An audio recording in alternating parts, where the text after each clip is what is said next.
यह है John Deere 50-50D।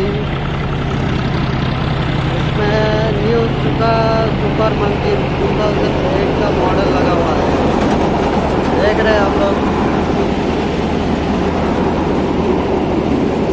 बहुत ही शानदार तरीके से काम कर रहा है ये 2018 मॉडल। देखिए तेल बाहर निकल रहा है यहाँ से, और यहाँ से आपका निकल रहा है।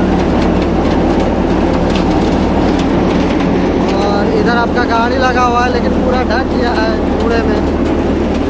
यहाँ पर धान लोड हो रहा है ट्रैक्टर का ट्रॉली पे। यहाँ से डाला जा रहा है, धान डाला जा रहा है अंदर।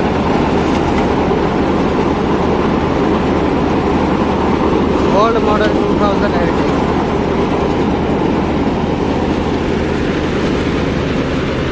इधर आप लोग गाड़ी का हालत भी देख सकते हैं। ये जो कूड़ा निकल रहा है न्यू सुपर मंकू से, ठीक है, पूरा गाड़ी ढक दिया यहाँ पे, देख लीजिए एक बार।